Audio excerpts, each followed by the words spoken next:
Students audibility of sound पर बात करते हैं। जिस तरह के पहले हमने इसकी प्रॉपर्टीज पढ़ी साउंड की, किस तरह हम इसको जनरेट कर सकते हैं, किस तरह वो प्रोपेगेट करता है, यानी वो एनर्जी किस तरह एक जगह से दूसरी जगह ट्रांसफर करती है।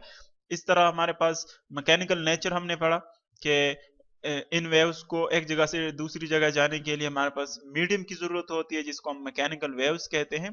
फिर हमने ट्रांसमिशन पर बात की कि किन मीडियम्स में ये किस तरह इसकी स्पीड होती है, क्यों डिफरेंट होती है। अब हम देखते हैं ऑडिबिलिटी। ये एक्चुअली हमारे पास एक रेंज है कि जिसमें हम स्पेशली बात करेंगे ह्यूमन ईयर की, कि ह्यूमन ईयर जो है, नॉर्मल ह्यूमन ईयर, वो किन किन फ्रीक्वेंसीज की जो साउंड वेव्स है वो सुन सकता है, लोअर कितना सुन सकता है, अपर कितना सुन सकता है। तो एक्चुअली ऑडिबिलिटी जो है वो डिराइव हुई है ऑडिबल से। ऑडिबल साउंड्स इनकी हम बात करेंगे। ऑडिबल साउंड्स अगर हम देखें तो ऑडिबल फ्रीक्वेंसी रेंज या ऑडिबल साउंड्स वो है, अगर हम सिंपल वर्ड्स में क्या है, that can be heard, that can be heard, यानी जिनको नॉर्मल ह्यूमन एयर जो है वो सुन सकता है, जिन फ्रीक्वेंसीज को, वो हम कहेंगे कि वो ऑडिबल फ्रीक्वेंसी रेंज में है। और इसकी जो हमारे पास रेंज है कि ह्यूमन ईयर किन किन रेंज को, किन किन फ्रीक्वेंसीज को सुन सकता है, तो फर्स्ट हम उनको शो करते हैं। ये हमारे पास स्टार्ट होता है, नॉर्मल ह्यूमन ईयर 20 हर्ट्ज से स्टार्ट होता है, और जो इसकी अपर लिमिट है वो है 20,000 हर्ट्ज, 20,000 हर्ट्ज।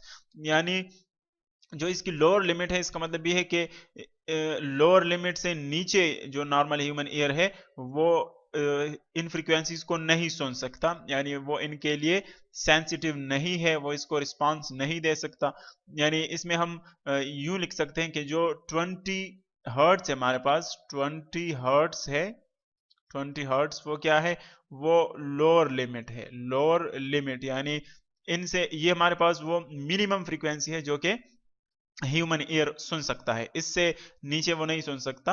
अब अगर हम देखें जो 20 हर्ट्ज से जिसकी फ्रीक्वेंसी नीचे हो, 20 हर्ट्ज से, हर्ट्ज हमारे पास फ्रीक्वेंसी की यूनिट है, जिसकी फ्रीक्वेंसी इससे नीचे हो 20 हर्ट्ज से, तो उसके लिए हमारा जो ह्यूमन एयर है वो सेंसिटिव नहीं है, ह्यूमन एयर जो है वो सेंसिटिव नहीं है। वो यहाँ पर हम देखते हैं कि सेंसिटिविटी किस तरह आती है। ह्यूमन एयर इसके लिए नॉट सेंसिटिव, नॉट सेंसिटिव। अब ये तो इसकी लोअर लिमिट आ गई।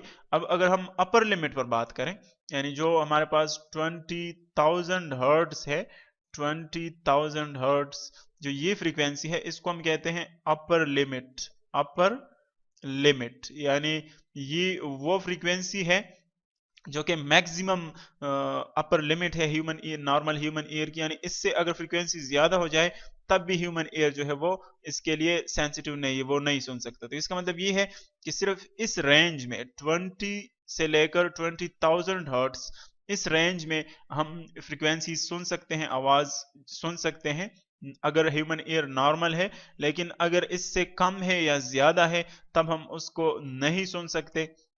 तो ये हमारे पास ऑडिबल फ्रीक्वेंसी रेंज है। फिर देखिए ऑडिबल फ्रीक्वेंसी रेंज के लिए हमारा जो ह्यूमन एयर है वो किस तरह सेंसिटिव होता है। एक्चुअली अगर यहाँ पर हम सिर्फ सिंपल बात कर रहे हैं तो हम इसको समझ सकते हैं एयर ड्रम से। एयर ड्रम देखिए हमने फिगर में दिखाया हुआ है, ये एक सिंपल फिगर हम दिखा रहे हैं ह्यूमन एयर का।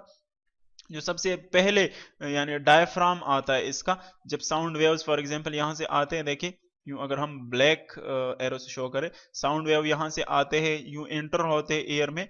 देखिए अब ये वेव्स यहाँ पर आते हैं यूं आगे, जब एंटर होते हैं यहाँ पर, तो यहाँ पर एक डायफ्राम होता है, जिस तरह के हम कहते हैं उसको आम जुबान में पर्दा सा होता है, जो कि जब साउंड वेव्स उसको उसके ऊपर आते हैं, स्ट्राइक करते हैं, तो वो क्या करता है, वो वाइब्रेट करता है, वाइब्रेट करता है। तो जब वाइब्रेट करता है तो उसी तरह के साउंड वेव्स वहां पर क्रिएट हो जाते हैं और आगे जो है वो ट्रांसमिट होते हैं, और एज अ रिजल्ट हम साउंड को डिटेक्ट कर सकते हैं। यानी ह्यूमन एयर जो है वो एक्चुअली क्या है, वो ऑर्गन है, ह्यूमन एयर वो ऑर्गन है जो कि डिटेक्ट करता है साउंड वेव्स को, डिटेक्ट करता है साउंड वेव्स को। यानी साउंड वेव्स जो कि बाहर एग्जिस्ट करते हैं, हमें पता चलता है कि साउंड वेव एग्जिस्ट करता है कि नहीं, वो डिपेंड करता है ह्यूमन एयर पर भी। अगर ह्यूमन एयर जो है उसको सही तरह से रिस्पॉन्ड नहीं करता, जिस तरह के एज के साथ साथ भी उसमें वो डैमेज हो जाता है या और उसमें वीकनेस आ जाती, तो उसकी वजह से भी उसकी डिटेक्टिंग पावर जो है वो कम हो जाती है। लेकिन जो फिनोमिनन है वो ये है कि साउंड वेव्स आते हैं, इसके ऊपर स्ट्राइक करते हैं, ये वाइब्रेट करता है, एज अ रिजल्ट हम वो डिटेक्ट करते हैं। तो अगर आप देखें, अगर 20 हर्ट्ज से ये कम है फ्रीक्वेंसी, 20 हर्ट्ज से अगर फ्रीक्वेंसी कम है, तो तब ये फ्रीक्वेंसी इतनी कम होती है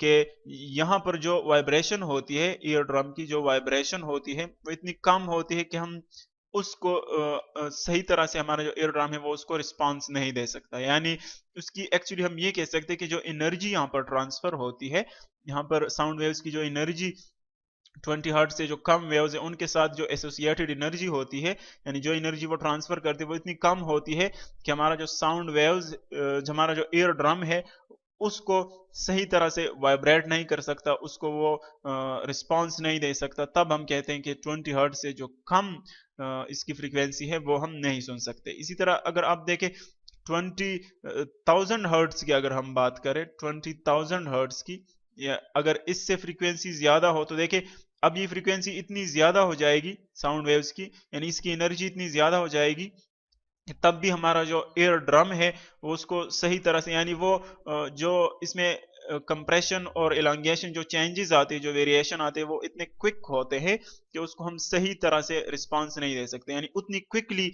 जो है हमारा एयर ड्रम उसको रिस्पांस नहीं दे सकता। तब भी हम कहते हैं कि इससे अगर ये वेरिएशन ज्यादा क्विक हो जाए या ज्यादा स्लो हो जाए या ज्यादा क्विक हो जाए, तो दोनों केसेस में उसको रिस्पांस नहीं दे सकता।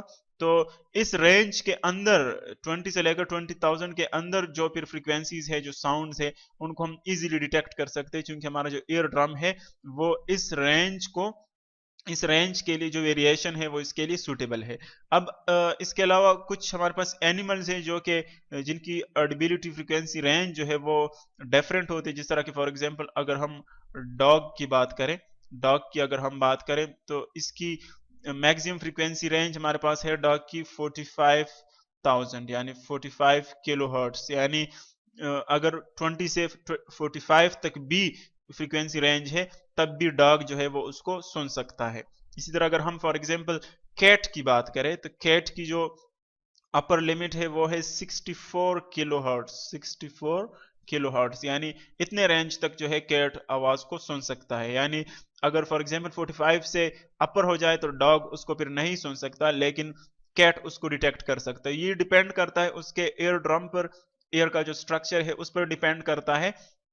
तो ह्यूमन ईयर की जो ऑडिबिलिटी है वो 20 से 20 हर्ट्ज तक है, और जो डॉग है वो 45 अपर लिमिट तक वो सुन सकता है, 45,000 हर्ट्ज तक फ्रीक्वेंसी, और जो कैट है हमारे पास वो 64 किलो हर्ट्ज तक सुन सकता है। एक एग्जांपल भी हम यहाँ पर डिस्कस कर लेते हैं। हमारे पास होता है जिसको हम कहते हैं साइलेंट विसल, साइलेंट विसल, यानी एक ऐसा विसल होता है जो कि हम डॉग्स की ट्रेनिंग में भी यूज करते हैं। ये जो साउंड प्रोड्यूस करता है उसकी फ्रीक्वेंसी 20 किलो हर्ट्ज से ज्यादा होती है, यानी वो अल्ट्रासाउंड में आते हैं। तो ये हम नहीं सुन सकते, लेकिन जब हम उसको उसकी यूज करते हैं, उसके साउंड वेव्स क्रिएट कर लेते हैं, तो डॉग जो है उसको रिस्पांस देता है। तो ऐसा विसल जिसको हम साइलेंट विसल इसलिए कहते हैं क्योंकि हम उसकी आवाज नहीं सुन सकते, हमें ऐसा लग रहा है कि आवाज क्रिएट नहीं हो रहा, लेकिन एक्चुअली उसकी जो फ्रीक्वेंसी रेंज है वो 20,000 हर्ट्ज से ज्यादा होती है, इसीलिए हम उसको नहीं सुन सकते। तो उसको हम कहते हैं साइलेंट विसल। और साइलेंट विसल यूज होता है डॉग्स की ट्रेनिंग में भी। और अगर आप इसको इजीली देखें, इसको ऑपरेट करें, तो आप देखेंगे कि डॉग इसको इजीली जो है वो आप ऑब्जर्व कर सकते हैं कि उसको रिस्पांस देता है। इसके अलावा हमारे पास इसकी जो रेंजेस है 20 से अगर कम है, 20 से रेंज कम है फ्रीक्वेंसी को, तो उसको हम कहते हैं इंफ्रासोनिक, इंफ्रासोनिक, यानी अगर 20 से कम रेंज है, 20 हर्ट्ज से फ्रीक्वेंसी कम है तो इंफ्रासोनिक होगा, और अगर 20,000 से ज्यादा है तो फिर उसको हम कहते हैं अल्ट्रासोनिक, अल्ट्रासोनिक। यानी दो हमारे पास ये रेंजेस हैं, लोअर से कम हो जाए तो इंफ्रासोनिक, अपर से ज्यादा हो जाए तो अल्ट्रासोनिक हम इनको कहते हैं। ये हमारे पास थी ऑडिबल फ्रीक्वेंसी रेंज की, कि किस तरह हम कौन कौन से सुन सकते हैं, और डॉग्स और कैट्स या एनिमल्स के साथ भी हमने उसकी कंपैरिजन की।